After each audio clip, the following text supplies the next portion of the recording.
Distinguidos hermanos gnósticos, caballeros, a todos me dirijo desde esta tribuna de la elocuencia. Todos ustedes han sido testigos esta noche de un espectáculo maravilloso, de un espectáculo náhuatl, autóctono. Ciertamente, la sabiduría antigua de Anáhuac es formidable. En este arte de naturaleza realmente objetiva, es claro que el arte se haya asociado a la ciencia y a la religión en su forma más pura. En tiempos de la antigua cultura de mayas, zapotecas, toltecas, etcétera, nunca estuvo el arte divorciado de la religión y de la ciencia y de la filosofía. Por medio del arte se llega directamente a la conciencia. Por medio del arte se instruye al cerebro emocional, y eso es grandioso. En los templos de la antigua Grecia, en el Eleusis, el arte también se hallaba asociado a la religión, a la filosofía y a la ciencia. En la antigua Babilonia, el arte era eminentemente místico, profundamente filosófico y también científico. En los templos de la antigüedad, el arte nunca fue subjetivo. En la Babilonia, en la gran Babilonia que floreció en otras edades, existió el teatro. Y entonces se instruía los tres cerebros del ser humano: el intelectual, el emocional y el motor. Bien sabemos nosotros que la ley del eterno Hepta Paraparchinoc, es decir, la ley del 7, gobierna todo lo creado.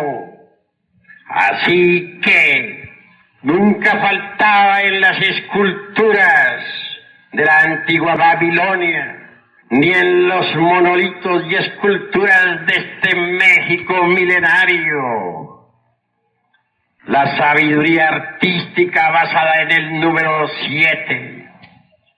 Si alguna vez alguna pieza artística, por incongruencia, resulta con algo diferente, que fácilmente puede ser confundida con algún deterioro ocasionado por el tiempo, se debe ello precisamente al hecho de querer llamar la atención sobre la ley sagrada Hepta Paraparchinoc. En México antiguo glorioso se hablaba por medio de la danza sagrada, se hablaba por medio de la palabra y se hablaba también a través de ciertos signos científicos. En la Babilonia, la música, la danza, la filosofía, la ciencia se expresaban vivamente en el teatro.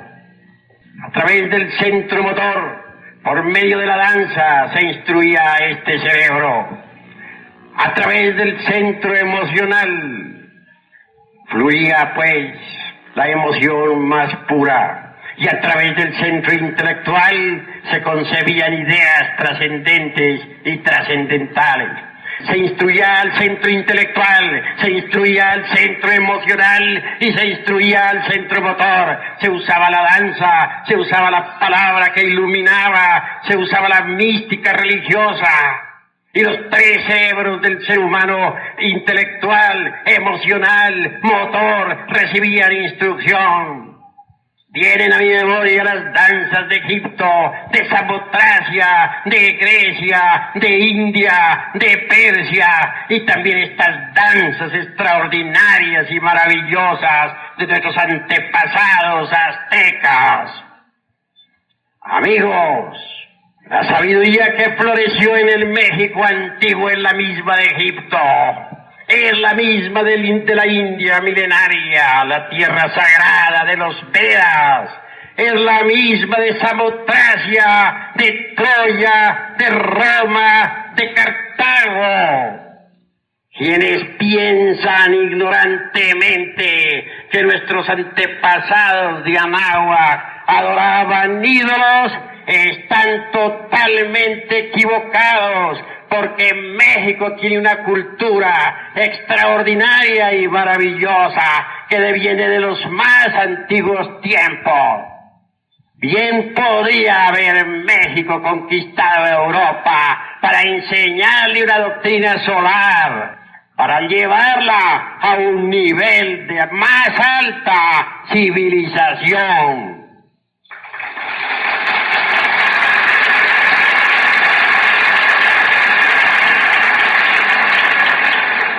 Amigos, si en la vieja Europa se adoró al Cristo, quiero que sepan también que aquí se reverenció al Cristo cósmico, a nuestro Señor Quetzalcóatl.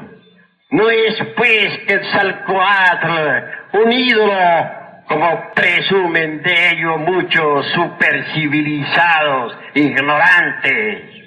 El drama de nuestro Señor Quetzalcóatl es formidable, extraordinario, maravilloso. Es el mismo drama de Yechua Ben Pandiá, es decir, el mismo drama de nuestro Señor el Cristo.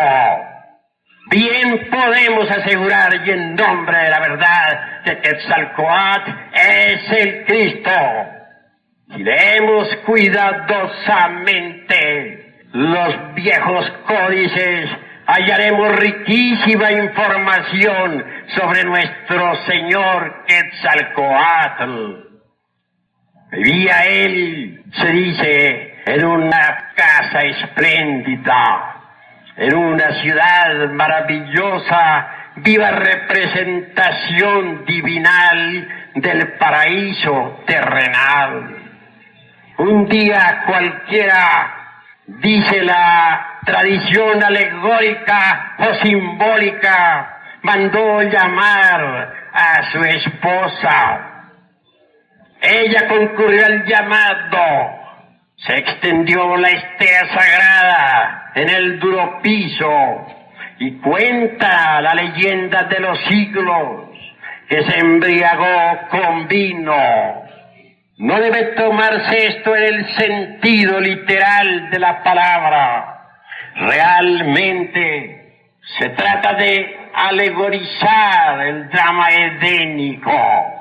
Es decir, comió de ese fruto que se le prohibiera, cuando se dijo: de todos los árboles del huerto podréis comer, menos del árbol de la ciencia del bien y del mal, porque el día que de él comiereis, moriréis. Quetzalcóatl se entristeció mucho por haberse embriagado. Es decir, había comido del árbol de la ciencia del bien y del mal. Entonces hubo de abandonar la lejana Tule, la ciudad espléndida de la luz, y vagó por todos los países del mundo, sufriendo terriblemente. Nos viene a la memoria aquel momento en que Jehová Dios se dirigiera a Adán y Eva para decirles: vosotros pereceréis. Y ellos hubieron de salir del Edén para trabajar y ganar el pan con el sudor de su frente y para alumbrar sus hijos con dolor. Así también nuestro Señor Quetzalcóatl, vagando por todos los países del mundo, sufrió lo indecible, arrojó sus joyas en un río sagrado, escondió sus tesoros divinales y se fue en busca de la tierra roja. Sufrió mucho y mirándose un día en el espejo dijo: he envejecido. Fue sometido a pruebas por algunos magos negros, pero él salió victorioso y al fin, después de haber sufrido mucho, llegó a la tierra roja. Entonces, dice la tradición, pudo morir y resucitar. Bajó a la región de los infiernos, al Mixtlán, para recoger los huesos de sus antepasados. Incuestionablemente, antes que subir, es necesario bajar. A toda exaltación le precede siempre una espantosa y terrible humillación. Quetzalcóatl fue humillado antes de ser exaltado. Arrepentido, resolvió incinerarse y de entre esas cenizas resucitó para convertirse en el lucero de la mañana.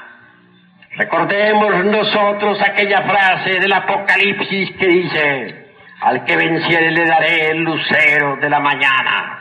Ese lucero de la mañana, esa estrella maravillosa Venus, realmente representa la fuerza extraordinaria del amor. Quetzalcóatl resucitó de entre los muertos, es decir, volvió a cristificarse. Sufrió por haber caído, pero se transformó después de haber sufrido. Y convertido, pues, en un maestro de sapiencia, se transforma en el lucero de la mañana. Quetzalcóatl es el Cristo cósmico, el Cristo que bulle y palpita en todo lo que es, en todo lo que ha sido y en todo lo que será.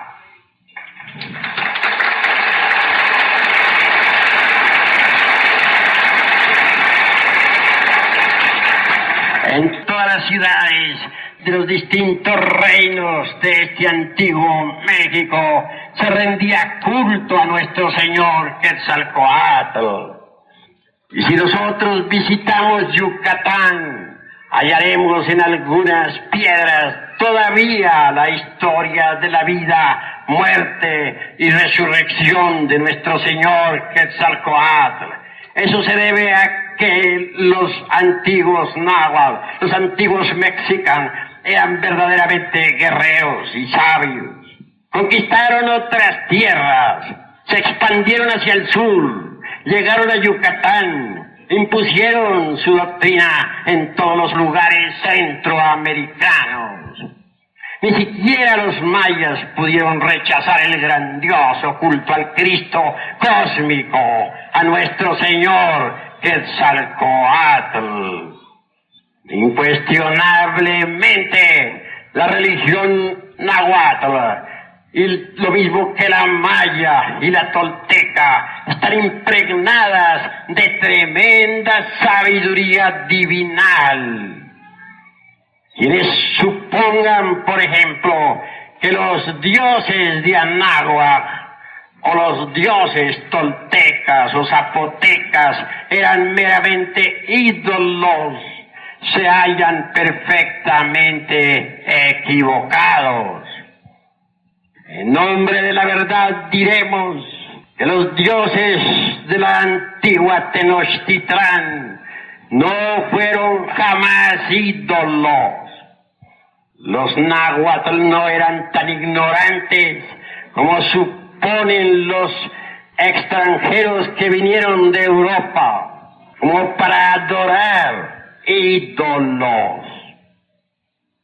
En realidad, de verdad, que en la gran Tenochtitlán y pueblos adyacentes se rindió siempre culto a los ángeles, a los Elohim, a los Prajapatis. Quienes piensen que los dioses de Anáhuac eran simplemente ídolos están totalmente equivocados. Los dioses de Anáhuac son los mismos ángeles del cristianismo, los mismos Elohim de los hebreos, los mismos Prajapatis del Indostán.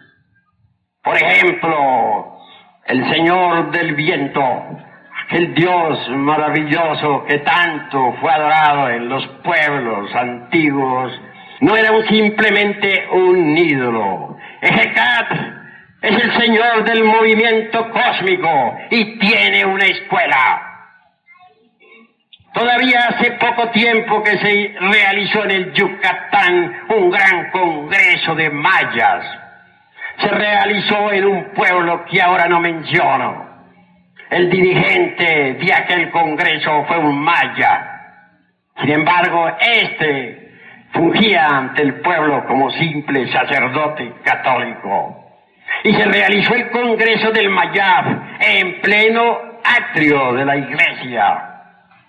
Y fue precisamente allí donde un discípulo de la escuela del gran Hecatl manifestó al alto sacerdote y a todos los grandes iniciados mayas que él quería el gran salto, que su ciencia magnífica relacionada con el movimiento cósmico en modo alguno podría ser entendida por esta humanidad caduca y decadente del siglo XX.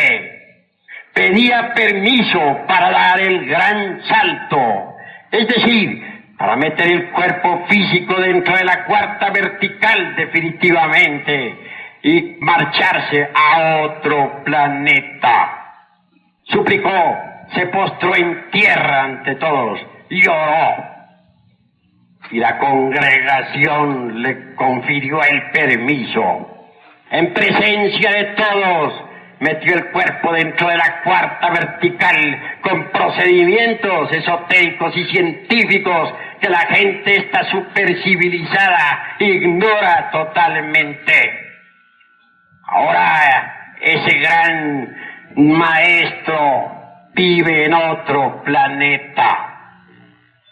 Lo que estamos diciendo aquí, estoy seguro que en modo alguno podría ser entendido por aquellos que están embotellados dentro de los dogmas científicos y dentro de aquella geometría tridimensional de Euclides. Pero los mayas nada tienen que ver con toda nuestra jerga cientifista. Ellos conservan viejas tradiciones milenarias, viven en ellas y nadie podría hacerles cambiar de ideas. Y aunque parezca increíble lo que voy a manifestar aquí ante este honorable auditorio que me escucha, todavía en el Yucatán existe una ciudad Jina. En ella moran gentes del antiguo Mayab. En ella viven conservando aún su ciencia, estudiando sus tablillas siderales, haciendo sus cálculos de tipo matemático. Estamos plenamente seguros de que los famosos supercivilizados de esta época jamás darán con esa gran ciudad del Mayab. El México antiguo tuvo una cultura que ni remotamente sospechan las gentes de esta época. Me viene a la memoria el caso aquel tan extraordinario de los 60 ancianos, queriendo el poderoso emperador Moctezuma saber algo sobre nuestros antepasados. Llamó a su primer ministro diciéndole: quiero saber dónde viven los antepasados del antiguo pueblo de Anáhuac. ¿Dónde está Quetzalcóatl? ¿Dónde la madre de Huitzilopochtli? ¿Dónde tantos ilustres varones, fundadores o cofundadores de la gran Tenochtitlán? Señor, dijo el primer ministro, lo que pedís es imposible. Donde viven estos santos varones y la madre de Huitzilopochtli es en la lejana Tule, allá en la ciudad maravillosa. Y nadie, absolutamente nadie, podrá llegar a esa lejana Tule. El camino está cerrado y hay por doquiera bestias espantosas, océanos sin fondo y terribles peligros. Solo por medio de encantos extraordinarios podríamos saber algo sobre nuestros antepasados. Voy a consultar, dice el poderoso emperador, al antiguo historiador de este imperio. Y cuentan las tradiciones que se fue entonces a la montaña y encontrándose cara a cara con un viejo eternal milenario, le interrogó: decidme, buen anciano, ¿dónde moran actualmente Quetzalcóatl, la madre de Huitzilopochtli y todos esos santos varones de los antiguos tiempos? Cuenta la leyenda de los siglos que el anciano respondió: poderoso emperador, ellos viven en la lejana Tule.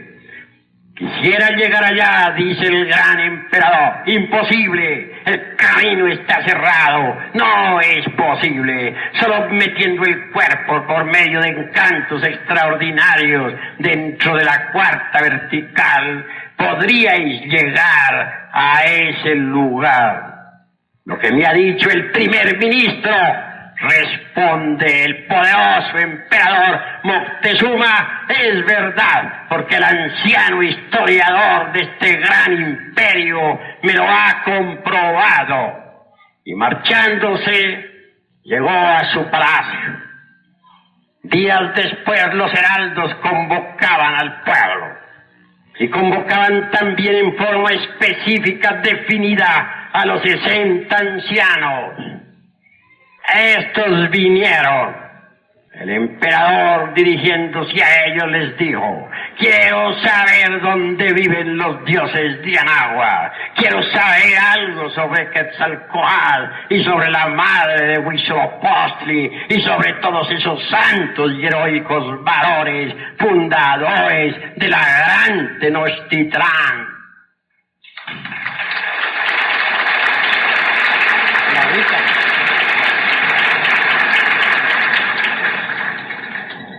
Vosotros, ancianos, tenéis la sapiencia que se necesita. A vosotros os encomiendo inmediatamente esa labor. Deberéis llevar presentes para la tierra sagrada de la lejana Tule. Y entregándoles esos presentes les dijo: marchaos. Dice la leyenda de los siglos que los 60 se prepararon con muchos ayunos y abstinencias. Untaron sus cuerpos con ciertas hierbas y luego, haciendo sus mágicos círculos y sus encantos, así cuenta el padre Durán en una de sus obras, eminente sacerdote, metieron el cuerpo físico dentro de la cuarta vertical. Es tan real esto que ni siquiera el padre Durán se atreve a negarlo. Y viajaron, dícese, por la dimensión desconocida hasta la lejana Tule.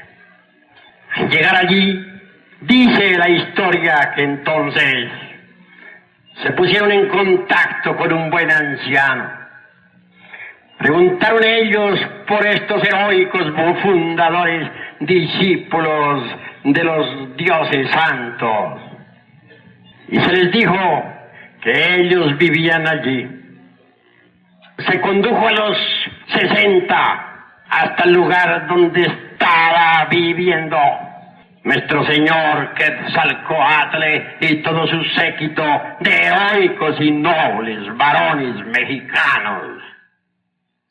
Entregaron sus presentes a quienes debían entregar No se deja de mencionar el caso de que cuando marchaban hacia las casas de tan legendarios señores, los pies se hundían en la arena y hasta se les dificultaba a estos 60 caminar.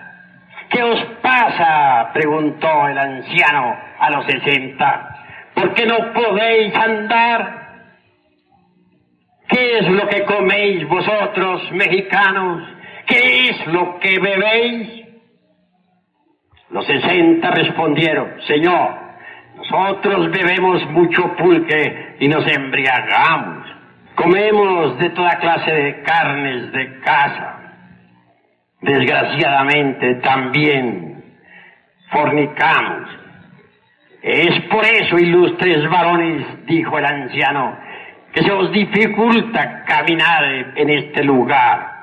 Vuestros presentes ciertamente no son para nosotros necesarios, pues vivimos una vida modesta, dormimos en el duro yermo, no necesitamos de lujo. Una anciana salió al encuentro de los 60. Traía la cara tiznada con carbón. Su vestidura estaba toda rasgada y sucia. Era la madre de Huitzilopochtli, la deidad fundadora de la gran Tenochtitlán. Era la divina madre Kundalini triste porque su hijo había caído por la fornicación. Estoy triste, dijo ella, hasta que mi hijo regrese, es decir, hasta que el Bodhisattva, hablando en lenguaje sánscrito, se eleve, se regenere, suba otra vez del lodo de la tierra. Si vosotros continuáis así como vais, dijo la madre de Huitzilopochtli, pronto vendrán del otro lado del mar hombres blancos y barbudos que os conquistarán y os destruirán. Se refería claramente ella a los conquistadores de España. Platicaron los 60 con Quetzalcóatl, recibieron distintas enseñanzas. Después de todo, la madre de Huitzilopochtli entregó un bragueo, se dice, a los 60, para que ellos a su vez se lo entregaran al poderoso Moctezuma. Ciertamente este no es más que un símbolo de castidad. Y despidió la madre de Huitzilopochtli a los 60, llevando tan duro mensaje al poderoso emperador Moctezuma, poderoso señor de la gran Tenochtitlán.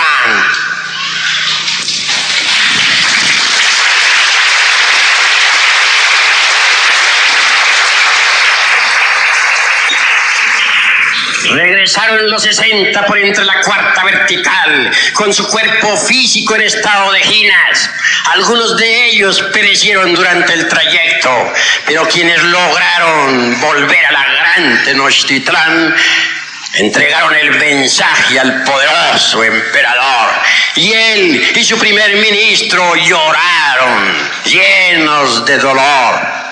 Hablaron al pueblo, convocaron a las multitudes para que dejaran la embriaguez del pulque y para que entraran por el camino de la regeneración. Mas todo era inútil. Ya la poderosa civilización solar, que otra resplandeciera maravillosa en la gran Tenochtitlán y en Teotihuacán y en ciudades adyacentes, había entrado en el proceso descendente, decadente e involutivo. Las civilizaciones nacen, crecen, llegan a su cenit y después entran por el camino decadente hasta su destrucción. Así también un día, por ejemplo, floreció la poderosa civilización romana, la tierra augusta de los Césares, y más tarde la gran Roma heroica, victoriosa, entró por el camino descendente hasta su destrucción general. ¿Y qué diremos de esas poderosas civilizaciones de Babilonia la Grande, de Memphis y del Cairo, de la antigua India, de los rishis sagrados y del poderoso Tíbet? Todas esas civilizaciones entraron también en procesos decadentes y murieron, porque tenía que ser una excepción la poderosísima civilización de la gran Tenochtitlán. Obviamente, los ciclos históricos son así. Las civilizaciones nacen, crecen, envejecen y mueren, como las plantas, como los hombres, como los mundos, como todo lo que es, como todo lo que ha sido, como todo lo que será. Pero quienes piensen que la poderosa civilización mexicana no existía y que aquí nuestros antepasados adoraban ídolos, están completamente equivocados, porque México en su esplendor bien hubiera podido colonizar a Europa.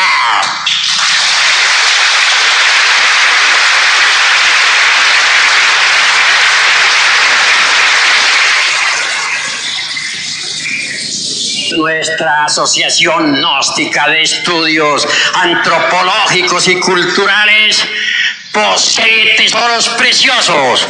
Entre ellos tenemos realmente los tesoros del antiguo México. Quiero referirme a los tesoros esotéricos y endotéricos, a los tesoros trascendentales y trascendentes, a la poderosa cultura mística, religiosa y artística de la antigua náhuatl. Invitamos a todos los hombres y mujeres de buena voluntad a conocer todos estos tesoros extraordinarios, a estudiar en verdad la doctrina antigua del México milenario. Amigos, es necesario comprender la hora en que nos encontramos. Los hijos del quinto sol, está dicho claramente por los sabios de Anáhuac, perecerán por el fuego y los terremotos. En estos instantes de crisis mundial y de bancarrota de todos los principios, la tierra tiembla por todas partes. Ahora en Europa dando 7.000 muertos, ahora en el Perú dando 50.000, ahora en la tierra de Managua acabando con la capital de ese país, ahora en Venezuela o en Colombia o en la China. Y nadie conoce realmente la raíz de todos esos terremotos. Y es que ahora comienza a cumplirse todo lo que dijeron los sabios que cincelaron la piedra del sol, el calendario azteca. Los hijos del quinto sol, es decir, nosotros pereceremos dentro de muy poco tiempo por el fuego y por los terremotos. Paz, inverencia.